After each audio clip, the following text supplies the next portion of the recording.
right, let's check out the next video. When your kids turn 13, 14, they will go outside of the home to test and discover who their own identity is, who they are. And in those moments, if you fight them, they will never come back to the family union. Parents wrestle with this all the time, where their kid is like dyeing their hair and hanging out with the wrong people, doing all this stuff, and they're like worried that they're gonna do something wrong and ruin the rest of their life. In those moments, be sure you've introduced them to people that you trust to be their guides. And I just think about that for my kids. I am designing the people that are in their life that I trust, that can guide them when they stop coming to me, because they will, and that's normal.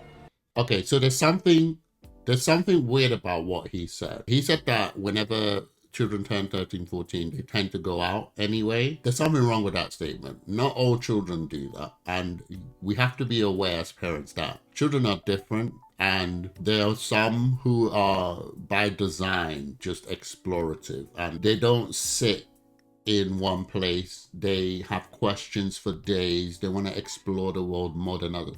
And there are those who are just a little bit more reserved. Isn't this just indicative of what we are as the human race? There's so many different versions of us in the world.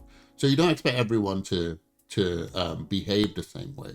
So not all children, when raised well or raised right, go outside. It all comes down to parenting. And I know what he's speaking about is an aspect of parenting, but it all comes down to how you parent your child. We have to remember, and I've been saying this a lot in some of my videos, that you have to understand the age of your child, especially being a child yourself at one point, and then decide how you're gonna drip feed and release information into their hand. The mistake that our predecessors made was that they treated a 14, 15, 16-year-old as if he was 6, right?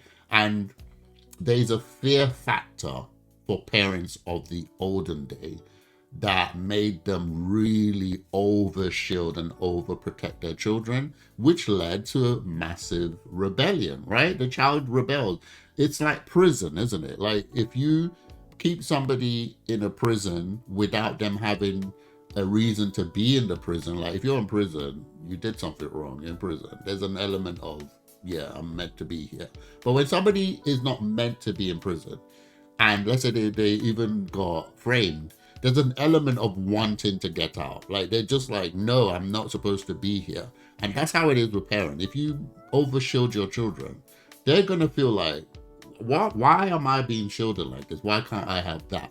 But if you release information into their hands and you become, you're the parent, you're supposed to have all the answers. You're meant to have all the answers. Even if you've never experienced something, you should still have the answer to that question. And when they come to you to ask that question, you need to have the wisdom to deliver the answer the way that it should be delivered to them. You can't be so extreme that you expose them to evil and stuff that their brain can't handle at that point. But you're not also supposed to belittle them and make them feel like, no, you just can't know about it because you just can't, right? So what he's saying, I get what he's saying, and it's probably for parents who may have made some mistakes along the way and then the children start to explore unnecessarily at 13, 14. But if you do it right, your child doesn't have to do that, because whenever they want to do something, whenever they want to explore, because they trust you, because you've been a parent they can come to for solutions and answers, they're going to come to you. That's been my experience. They're going to come to you. Like with my kids, I've already told them, listen, once you're 17, 18, you're in charge of your life. Like, you make choices. Once you leave my house, I don't care what you do. Like, I'm gonna trust that whatever I have done, whatever I've put in you, is more than enough for you to make the decision that you want to make. But also at the same time, I told them, I know you're gonna make mistakes, and when you do, you know, we make jokes about it. I'm not gonna come and bail you out, because that's part of being an adult. Of course, we say that, but they're still our kids at the end of the day, and we don't know what we will do. But I joke with them as an African dad, as an African parent, don't call me, because you know better. You're not going to come crawling back to me and say, oh, dad, come and deliver me. No, you're 21. You're 19.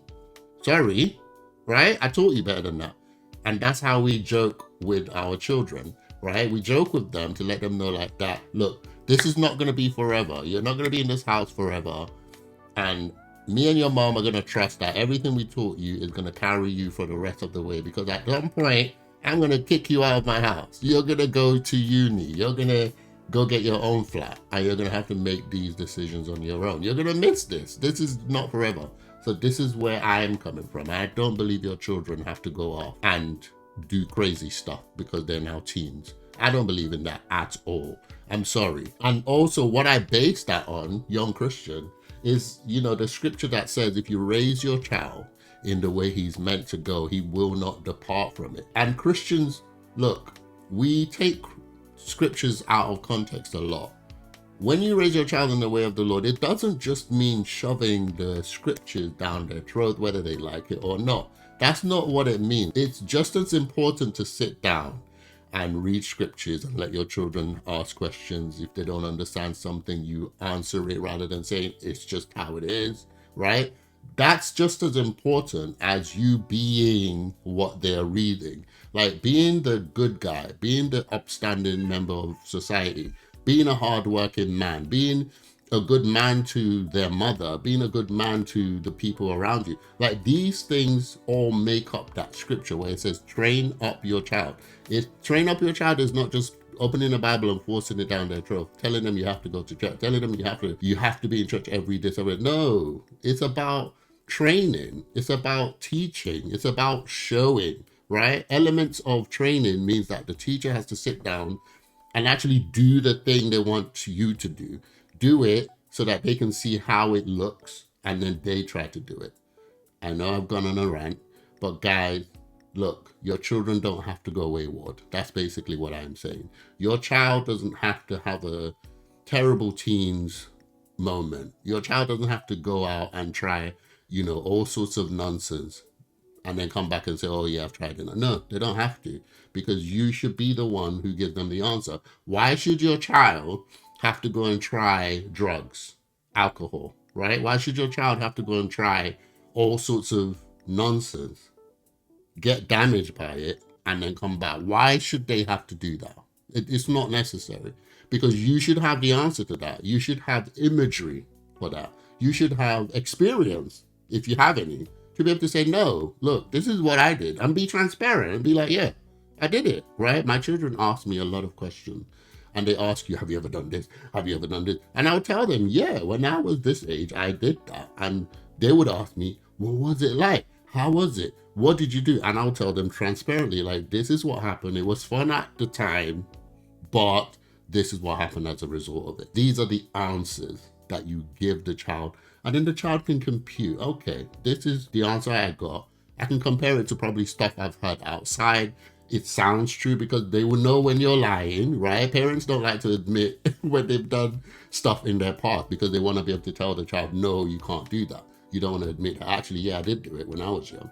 But you need to, because that will give them perspective and it will give them some level of control over the decision that they're going to make. So I'm going to leave it at that, guys. Thank you so much for watching my video. I hope you agree with what I'm saying. I don't think your child has to go wayward at 13, 14 to go and find themselves. I don't think they have to do that. If you're a good parent, you're able to have serious conversations with your children, add some humor, add some humanity, add some, just be true to your children. Yeah, you're still going to discipline, you're still going to do this, but let them know this doesn't last forever. At some point they're going to go, and when they go, they are in charge of their life. There's nothing you can do after a certain point. You need to let them know that. So I don't believe you have to go wayward. But let me know what you guys think in the comments below. Do you think that, every child has to go far away at 14, 15, go dye their hair, go drink alcohol and all sorts and, have all sorts of nonsense? Do you think that has to happen?